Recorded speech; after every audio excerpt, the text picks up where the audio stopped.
Hello students, आज का जो हमारा लेक्चर है वो है मुद्रा के कार्यों के बारे में। फंक्शंस ऑफ मनी, मुद्रा के क्या क्या कार्य हैं। मुद्रा की जो हमने परिभाषाएं अब तक पढ़ी हैं उनका हम विस्तार से अध्ययन करें। अगर हम उनको गौर से देखें तो मुद्रा के जो कार्य हैं, अधिकतर कार्य उन परिभाषाओं के द्वारा स्वतः ही स्पष्ट हो जाते हैं। फिर भी अध्ययन की दृष्टि से मुद्रा के कार्यों को दो भागों में बांटा गया है, स्थैतिक कार्य और दूसरा है प्रायोगिक कार्य।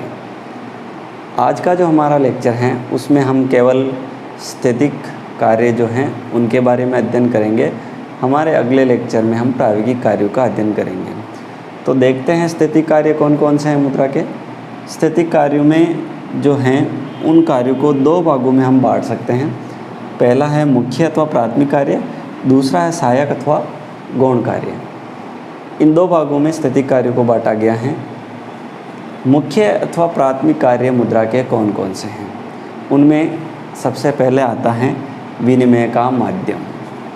चूँकि हम जानते हैं कि मुद्रा में सर्वग्राह्यता का गुण होता है, आम जनता इसे बिना किसी रोक टोक के, संकोच के, बिना किसी हिचक के स्वीकार करती हैं।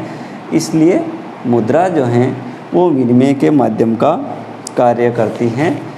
आम जनजीवन में या लेन देन में मुद्रा का प्रयोग विनिमय के माध्यम के रूप में किया जाता है। सभी प्रकार की वस्तुएं और सेवाएं जो हैं उनका लेन देन, उनके भुगतानों का निपटारा मुद्रा के माध्यम से किया जाता है। ये मुद्रा में जो हैं सर्वग्राह्यता का गुण होने के कारण ये विनिमय के कार्य को सरल बनाती हैं। मुद्रा के उपयोग से वस्तु विनिमय में आने वाली दोहरे संयोग की जो समस्या थी उसका भी निदान हो जाता है।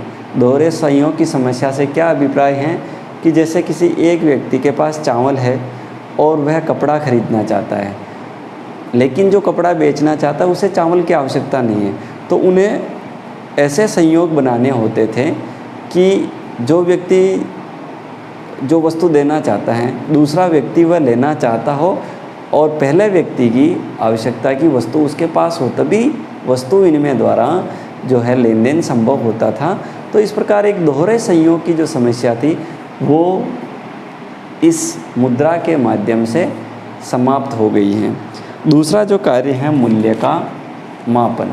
किसी भी प्रकार की वस्तु हो या सेवा हो, उसके मूल्य का मापन मुद्रा द्वारा किया जाता है। विनिमय के लिए लेन देन कर्ताओं को वस्तु तथा सेवाओं को तुलनात्मक रूप से मूल्य मुद्रा के माध्यम से ज्ञात किया जाता है। कोई भी वस्तु खरीदनी है या बेचनी है, उन दोनों का लेन देन तभी संभव होगा जब उसका तुलनात्मक मूल्य में मापन कर दिया जाए। प्रोफेसर कोलबर्न ने मुद्रा के इस कार्य को सभी प्रकार की अर्थव्यवस्थाओं में सर्वप्रधान माना है। जिस प्रकार भौतिक वस्तु के मापदंडों के रूप में, जैसे दूरी के लिए किलोमीटर, तरल पदार्थों के लिए लीटर, मीटर, सेंटीमीटर, इस प्रकार की अनेक इकाइयों का प्रयोग करते हैं, उसी प्रकार वस्तुओं और सेवाओं के मूल्यांकन हेतु मुद्रा एक सामान्य मूल्य मापक है और इसके कारण जो है हमारा अकाउंटिंग का कार्य जो है, लेखा कार्य है, वो भी सरल हो जाता है। तो इस प्रकार ये दूसरा जो कार्य है मूल्य का मापन करना। अब आ जाते हैं हम सहायक अथवा गौण कार्यों की तरफ। मुद्रा के सहायक अथवा गौण कार्य कौन कौन से हैं? इसमें पहला है निलंबित भुगतानों का मान।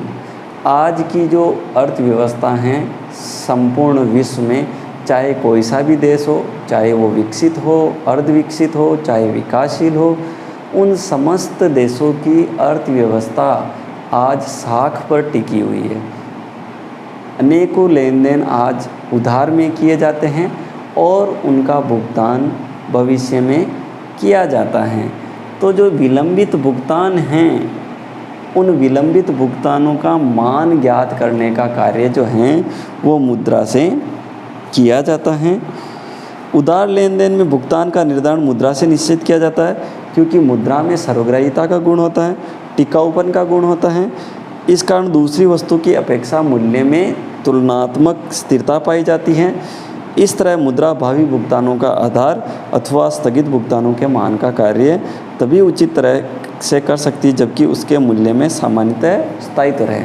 और जैसा कि हम देखते हैं मुद्रा के मूल्य में लगभग स्थायित्व बना रहता है, इसलिए मुद्रा से बेहतर विलंबित भुगतानों के मान का कार्य कोई भी अन्य वस्तु नहीं कर सकती है। अगला जो है क्रय शक्ति का संचय। मुद्रा जो है क्रय शक्ति का संचय करती है। क्यों करती है? क्योंकि इसमें सर्वग्राहिता का गुण है, टिकाऊपन का गुण है, मूल्य में स्थिरता पाई जाती है तथा संग्रह की सुविधा।